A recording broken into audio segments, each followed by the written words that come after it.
Hey, and welcome to episode 14 of One Game Dad. I am Gregory Palaci, the proverbial One Game Dad, and unsurprisingly, this week I'm playing Destiny 2. Why, you may ask? Well, because it's Destiny 2, and I'm kind of addicted. Well, not so much addicted as continually hoping for more. And that's why this episode is called Door's Hammer. Because Destiny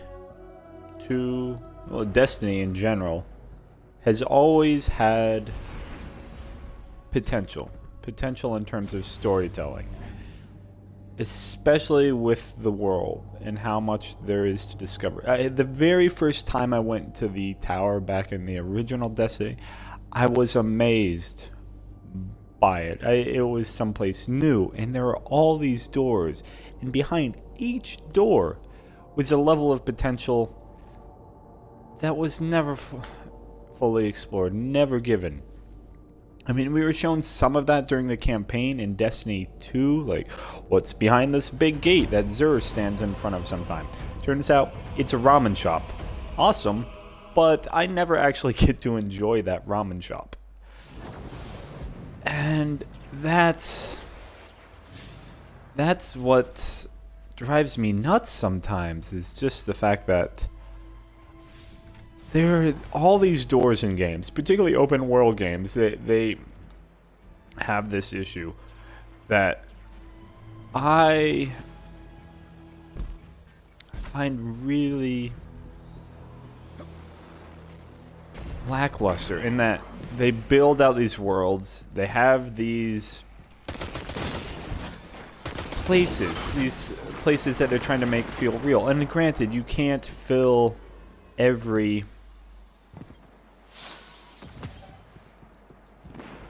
room, you can't allow access to every area, you can't make everything interesting, and I'm cool with everything not being interesting, but just give me something. Like, it's not even like give me something, it's a matter of wanting the world to have a level of not necessarily procedural generation, but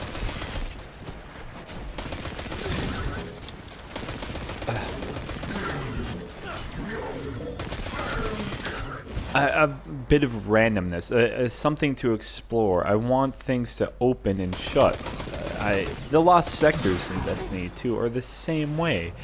They're like, oh, there's going to be these things you can discover, but they're always the same. Nothing changes with them. It's just maybe there's an additional incentive to go open them, to go through them, because it's a faction rally. And so many games have this problem. And it's one I find really, really disappointing. There's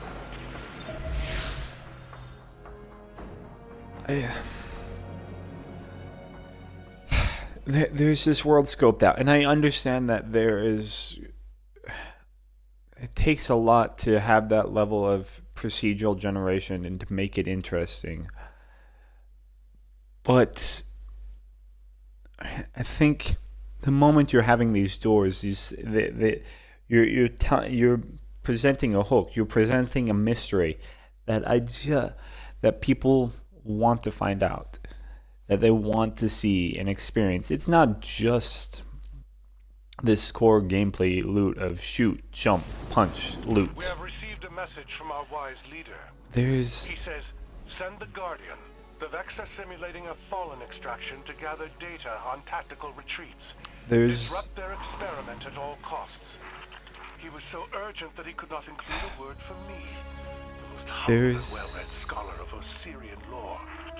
There's so much potential behind every door. behind every cave. I mean, Skyrim was particularly good about this, but Skyrim was a single-player game.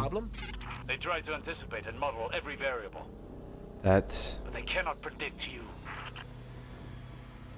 It made exploration interesting. I think Morrowind did it better.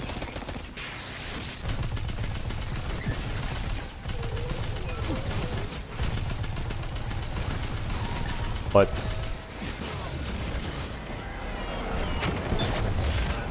it's something games need to work on. Okay, wow, I'm getting my ass handed to me. And I probably shouldn't be swearing, but oh well.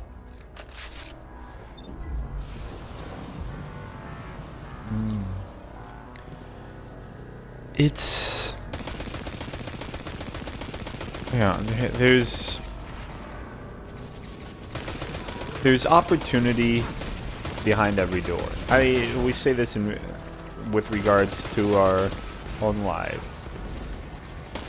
That, you know, when one door opens, shuts, another opens.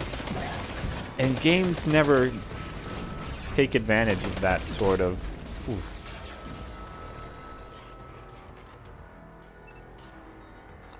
of that sort of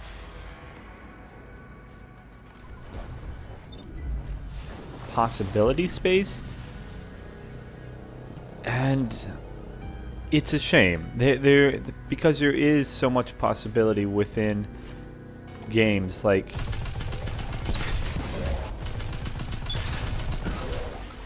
Destiny 2, especially since Bungie is good at lore. I was just listening to the podcast 3 Moves Ahead.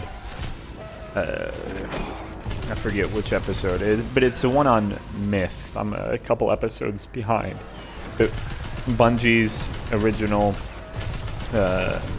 real-time strategy game, which, oddly, I beta tested it, or I beta tested the sequel Myth 2 Soulblighter. Yeah, back in the day. And I met some of the crew at Macworld in, what was it, 98 or 99 in New York City? Side point. They know how to do lore. Like, Bungie has never suffered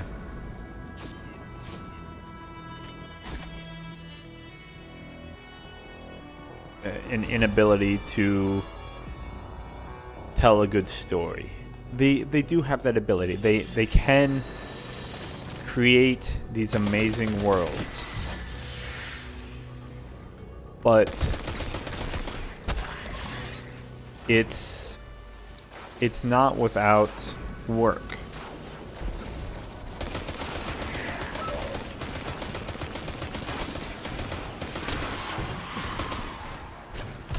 And that's the thing. I don't feel like they're utilizing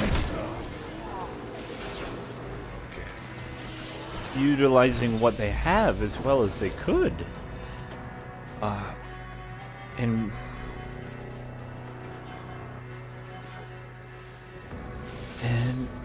that's a shame, because I want so much more from them.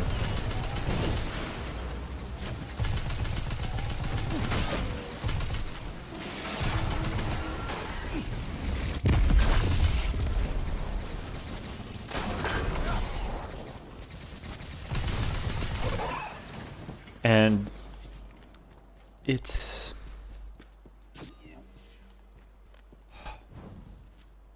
something I don't know if I'm ever going to get, especially from these sorts of MMOs. I played EverQuest. I never played WoW. I played Anarchy Online. And those were worlds that I felt had a surprising amount of potential. They opened in ways, yet remained terribly repetitive.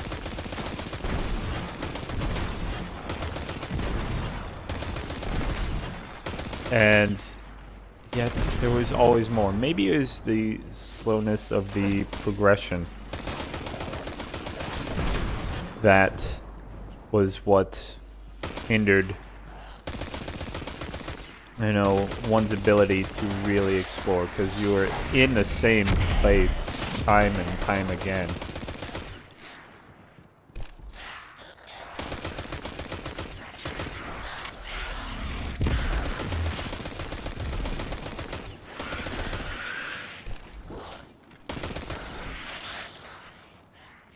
And it's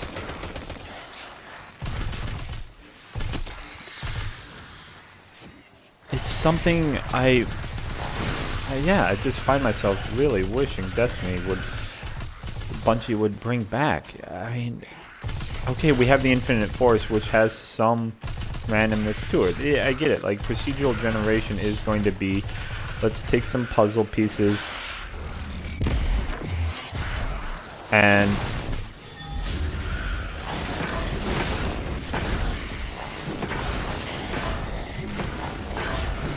see how we can fit them together. And it's... I like that, but I want more of it. I want doors opening and shutting. I want rooms changing throughout the world. I want... Every time I go to the EDZ and I'm going through Trustland, this one location, I want to be visiting different buildings. I don't want to just run through the same place and be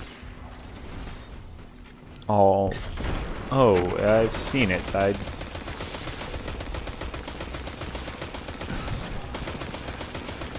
don't need to do it again.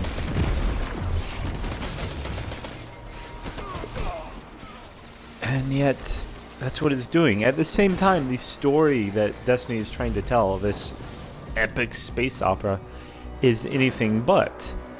And it's because you, as the player character, are not the fulcrum around which everything bends. You are merely a hammer that other characters wield. They send you out to do their bidding. And that's what I find ultimately disappointing. Is because I as a player character have no agency in this world. I do what I'm told. And this is the case with many video games. There is this big difficulty in granting agency, in giving a character choice and an incentive to do something, while keeping the character the player is having as,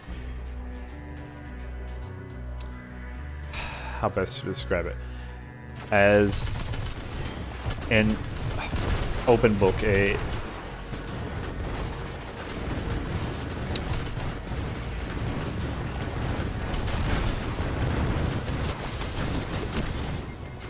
they are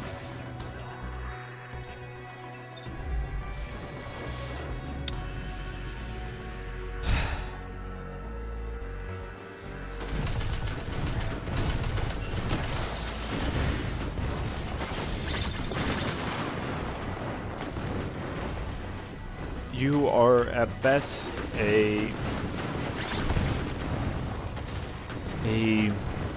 what's the term?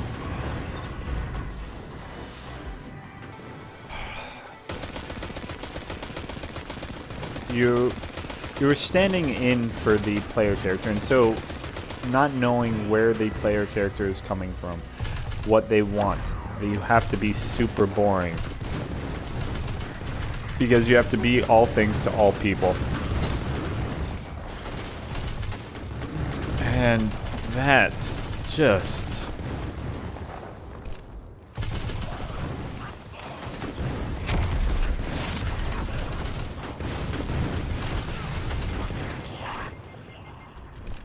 that just is boring.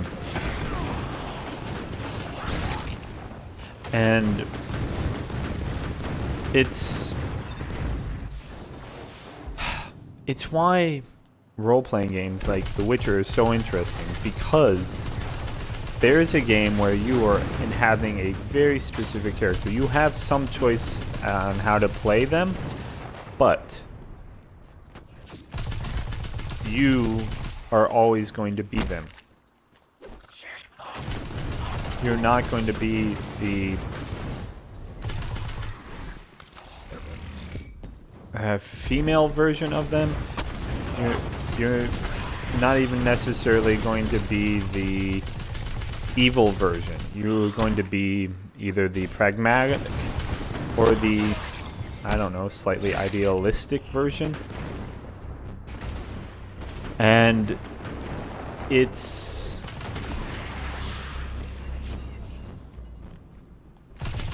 interesting that that is what,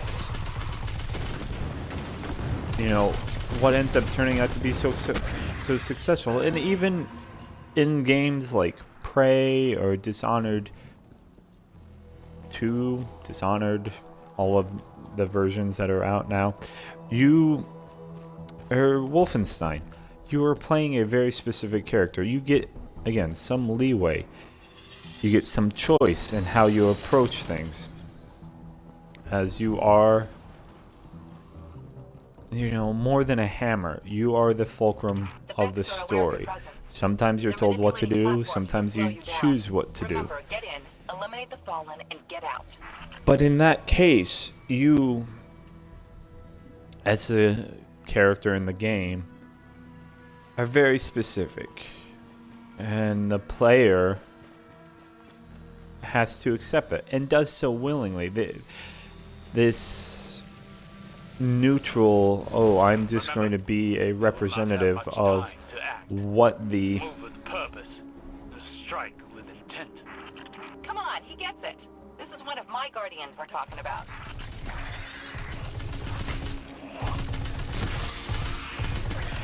What the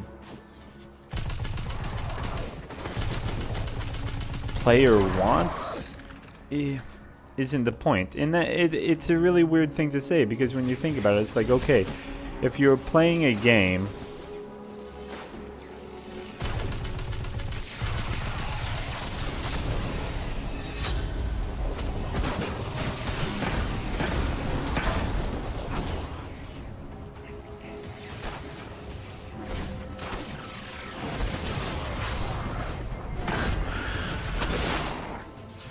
if you are playing a game, you're doing so generally because you're wanting to see the story that someone else is telling. And that's something I love. I want to see what other people are trying to show me, what other people are trying to tell me. I want to experience the story. At times I find it very... There are weaknesses in the story they're telling, and the mechanics they're trying to use.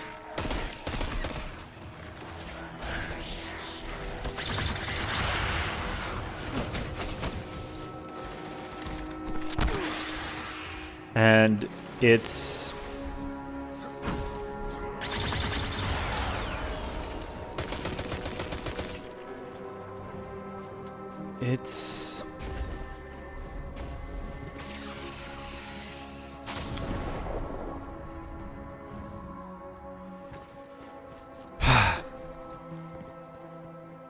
It's saddening, to say the least. Well, not saddening, it's just...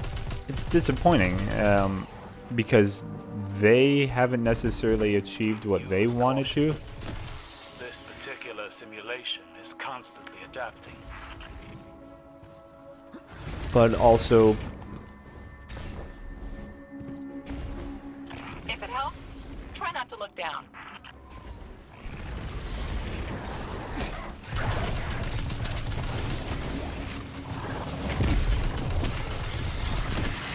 It's...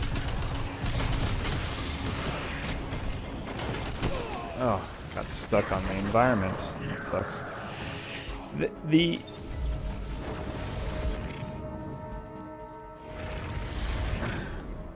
the reality is such that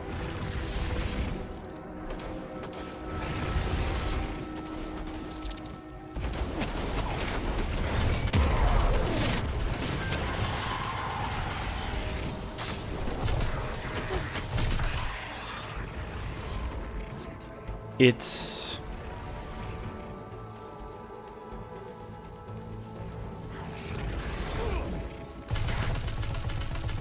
oh, come here.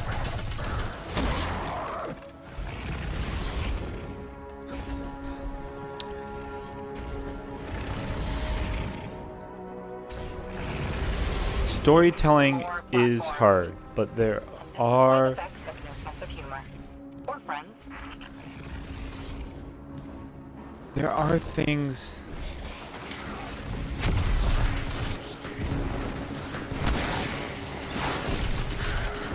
there are things one can do, things one can think about in terms of storytelling to make it interesting, and I just feel like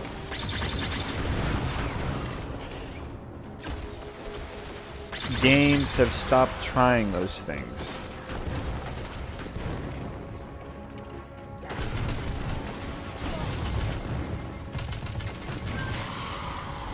And I don't know what there is to do about that anymore. Yeah, well, I mean, this is why I want to work in games, or this is why I want to write, because I love storytelling.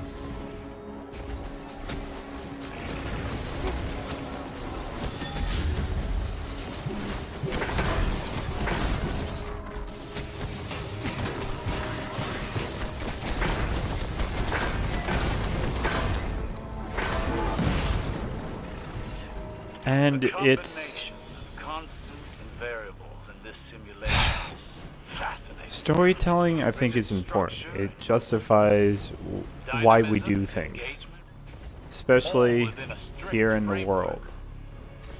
Beautiful. Fortunately, I It's- must destroy it when you're finished. Did I mention that you should go faster? Go faster.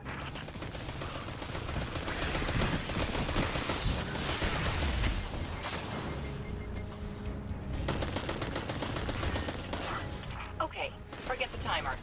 Go to Plan B. Take out the Fallen.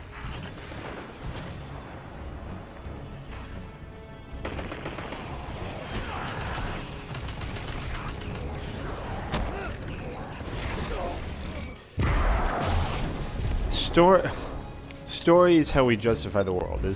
We try to give reasons to things.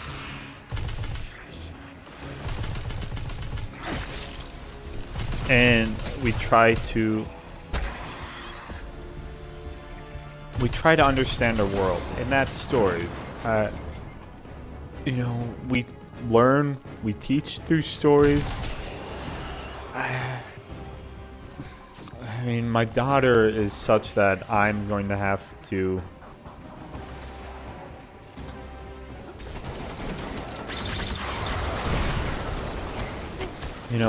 teach her all new stories. And it's great. Like, I'm happy that I in effect have an audience, that there is someone that has to listen to me. And boy, am I sounding like my father now. Like, hey, you have to listen to me. You're my child. Here are my stories. Deal with them.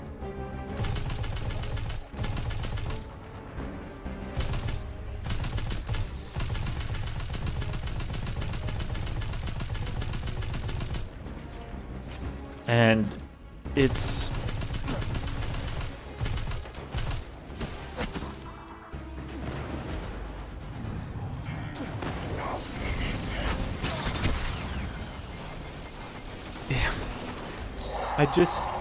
there's a failure to comprehend that there's a structure to stories, that, if you're designing a game, I think there are things you can build on. And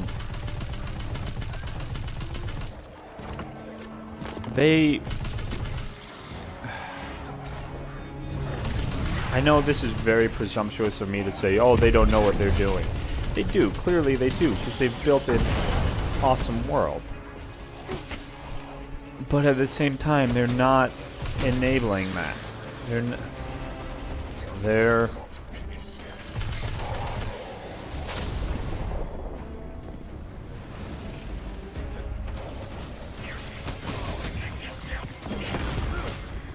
they are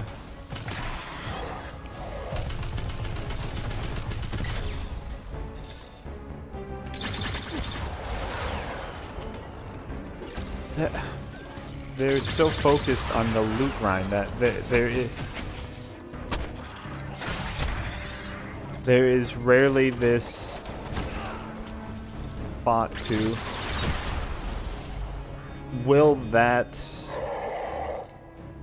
well, what's the point of that? Like, what story are you telling through that grind? And that I find disappointing. I mean, here I am on a little adventure in Destiny 2, trying to disrupt things, disrupt an enemy, and that's great. Loving it. Fantastic. It's an interesting reason. I'm doing something slightly different than what I've done before, and Destiny 2 needs more of these. But at the same time, I'm just running from point A to point B. There's little that changes, and this is the second time I've run this. And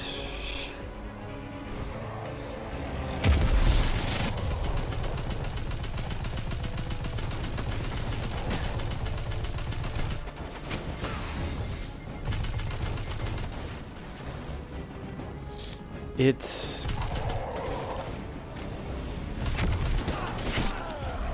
also the 25th time I've died doing this. I've been talking to someone on Facebook who's interested in procedural story generation, but they're very focused on using neuroscience and algorithms to do it, and I think that's getting too microscopic to what's possible, to what you can do with such stories. I think there is, in fact, so much more you can do when you're taking this world and what's on offer.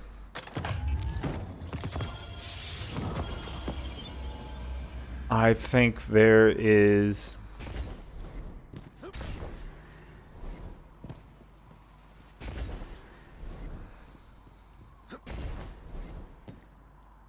I think you just have to look at these story structures and how they fit into a game in terms of not just plot beats, but how many characters you can have involved, the factions, so what parties are, how people's standings, those things are all tracked. A lot of those things are already tracked, like in games. And so it's just a matter of utilizing those to generate new stories. It's not, how is the flow of this on a neuroscience level working? Because you have that core loop, and that's already there. That core loop of the game is doing that for you. But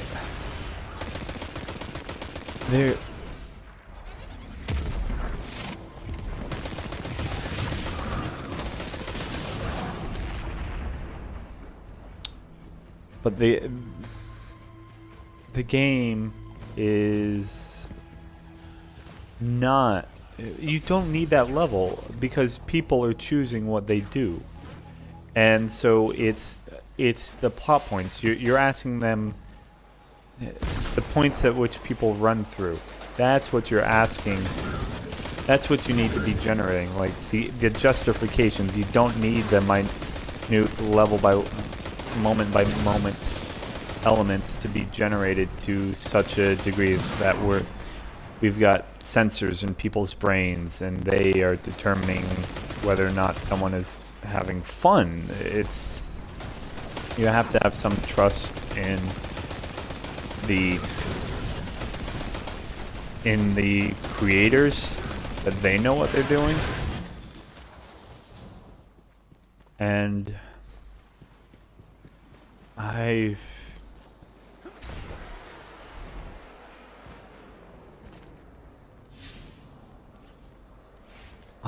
don't think neuroscience is going to be the answer to that.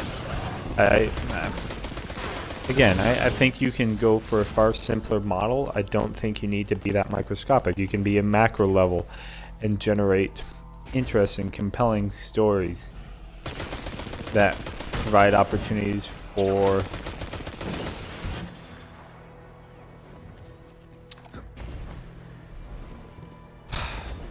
character development, story development, because they are two very different.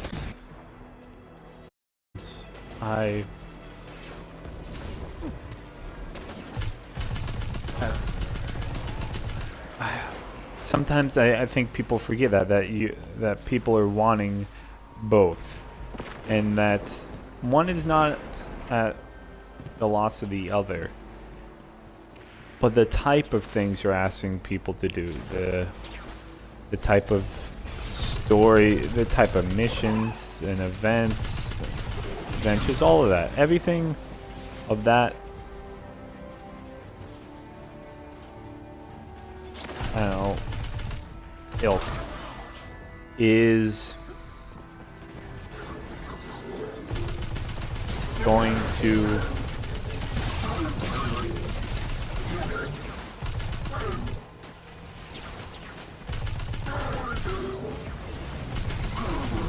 it's going to affect what you're doing, what story you're trying to tell. And so from my perspective, it's a matter of thinking about it, because stories, there's a systems of stories and there's systems to gameplay, and it's just a matter of getting them to overlap, and remembering that if you're going to design a game, you also need to think about and design the